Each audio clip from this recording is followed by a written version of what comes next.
I'm going to teach you how to properly love bomb.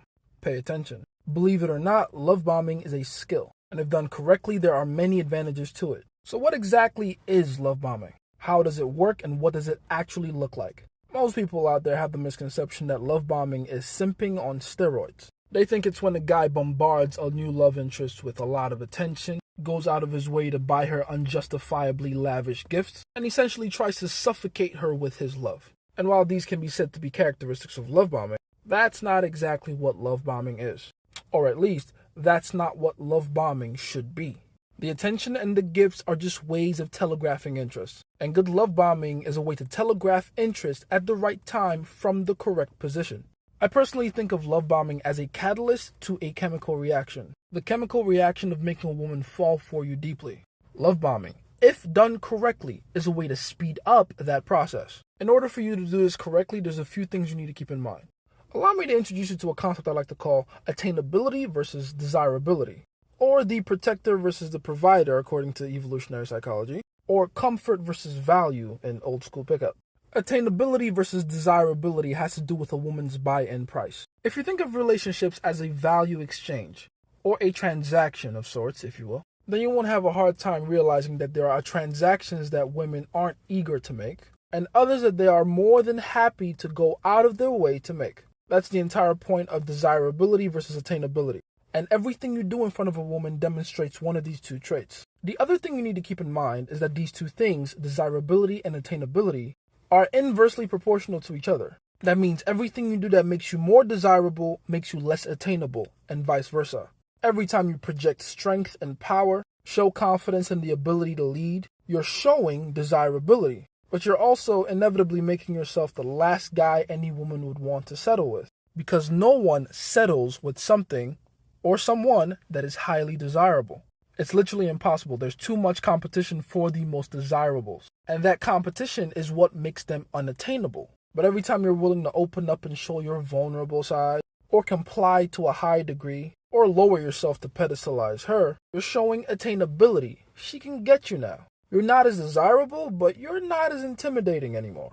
Basically, what women want and truly desire is to feel safe. But anything or anyone that's dangerous enough to make you feel safe around them is also very difficult to train. But if you lean all the way to the other side and get something that's easy to tame, it might be a generally easier relationship to have, but you won't feel quite as safe, so there's a trade-off. In order to love bomb properly, you need to show both those extremes in quick successions, and that's how you speed up the process. Everyone, especially women, want more than they deserve. But the irony is, you can't give them too much more than they deserve, because they don't have the self-esteem to believe that they deserve that. So in a twist of irony, if you want to give women more than they deserve from their own perspective, then it's your job to make it believable for them. This is why most men fail at love bombing, because they bombard women with all this time and attention and all these lavish gifts, but don't take their time to explain to the woman what the quote-unquote catch is. Because women aren't stupid, dude. They want to know why all this is happening. They want you to tell them the reason why. Good love bombing gives her that reason, and this is how. You demonstrate desirability to make her feel attracted to you, while simultaneously demonstrating attainability to make her feel comfortable with you. Spend an hour with her on the phone and then ignore her for a week. Tell her how much you care about her and how you see a future with her. And then post a story of you and another girl on social media. Disrespectfully treat her like a piece of meat in bed. And then take her to a nice candlelit dinner afterwards. Now, to be clear, I'm not just saying this to be toxic. Look at the name down here. I call myself a scientist for a reason. It works. These quick shifts from desirable to attainable will create uncertainty and anxiety in her. And naturally, what she will do as a woman is come to you for some kind of certainty. Your job then is very simple. You give her assurance and use that opportunity to speed things along in the relationship. Here's the thing. Women have their own timetable in their head. They have their own set of beliefs on how long things should take within the course of a relationship, when what should happen, how long it'll be before it happens, and more importantly, when they should feel ready to do certain things and take certain plunges. The problem with this kind of thinking, though, is it's goofy. Life is entirely too short for this kind of thinking. And to be clear, it's not thinking born out of intelligence. It's thinking born out of fear. I've said this before on many occasions, but women are terrified of falling in love because of how vulnerable it leaves them to the man they fall in love with. So what they do is they come up with a complex timetable in their heads for the timeline of the relationship as a way to break their own fall, so to speak. Really think about this for a second. What the fuck is a talking stage, bro? It's a buffer they use to try to protect themselves and give themselves some kind of control and certainty in the beginning of a relationship. That is all. So if you love bomb correctly, you effectively speed past all that bullshit and puts her on an emotional roller coaster that forces her to not know where she stands, which increases the fun and excitement in a relationship while simultaneously speeding it up. Instead of having to endure barricades and roadblocks, you can just run right through them bitches. Because when you love bomb, you weaken their defenses. Now naturally you may ask, Jace, is it a good thing to love bomb women? And to that I humbly, honestly say, abso-fucking-lutely, fuck you thought. In my humble opinion and years of experience, I've come to find that women actively go out of their way to run away from happiness. Because a woman's true happiness is feminine, free vulnerability. But in order to get there, she is required to submit completely to a man. And while that may be scary because it's a lot of power to give to one person, it's the best thing that can ever happen to them. And love bombing is one of the quickest ways to get her to that point. So basically, you don't need to feel guilty about force-feeding happiness to these bitches. Because when you love bomb, that is essentially what you're doing, whether you realize it or not. When you love bomb, you have to have a ends justifies the means type of mindset. Contrary to popular belief, palpable attraction does not really feel good for women. It makes them feel anxious, uncertain, and vulnerable. They'll have to go through those negative feelings in the meantime, not knowing where they stand with you, wondering what you're up to, what you're doing, wondering how the hell they got themselves into this kind of situation, regretting it. But at the end of all those tears, they'll find true happiness. If you're a doctor, you won't feel bad about poking your patient with a needle. Yeah, the needle might hurt and suck, but the contents of that syringe will make your patient feel better, right? Okay, good. Now go save these women. Now, the biggest argument most people have against love bombing is that it's low-value behavior. And that's primarily because of the way interest is telegraphed to the woman.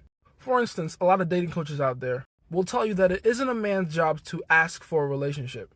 And instead, it's better for you to wait for the woman to bring it up. And while there is some truth to that, telegraphing interest too soon does kill attraction. It completely ignores any room for nuance, and as a result stifles your ability to optimize a better strategy. Hold on, let me explain what I mean real quick. Yes, telegraphing interest too soon is a killer of attraction. Or is it though? Because if we go through a proper process of elimination, we'll come to find that the passing of time is not the issue here. It's not so much telegraphing interest too soon that's the issue. It's telegraphing interest without fulfilling some terms and conditions beforehand. I've said it before, I'll say it again, there's nothing wrong with complying to a woman. As long as you gain compliance from her first. If you can obey that law strictly, you can love bomb as much as you want. Telegraphing interest doesn't become this weird game of seeing who's gonna crack first, because that's not the game you're supposed to be playing. Assuming you've put her through the proper vetting process already, and she meets all your criteria, then the assumption is that you're trying to beat out all the competition and incorporate this woman into your life as quickly as possible. Why in the fuck would you get in your own way by falling into her frame and moving on her time? If you're sitting there waiting for her to indicate interest in a relationship with you first, then you're allowing her to set the pace. And that doesn't benefit you at all. Hell, it doesn't even benefit her. You really think she wants to lead the pace? Do her a favor and take the lead. Relieve her of the responsibility of dictating the pace of your relationship. You're the man. Stop being a pussy. You don't need her permission to go for what you want. Wipe your tears, change your tampons, and start leading. It wasn't too long ago someone asked me, Jason, how do you ask a girl to be your girlfriend? And I'll give you the answer that I gave him. I fucking don't. If you're taking charge and leading correctly, then she's already seeing herself barefoot and pregnant for you any fucking way. And love bombing, believe it or not, is one of the quickest ways to assert yourself as a leader. I mean, think about it. If you love bomb correctly, you're literally putting her on an emotional roller coaster like she's never felt before. And she has no choice but to look up to you for her certainty. That makes you the leader. Once you understand how much power you hold dictating the pace of a relationship with love bombing, there's no fucking going back. Do with this information what you will. And I beg of you, use your powers for good. Do not become a fucking supervillain. You're probably going to become a supervillain.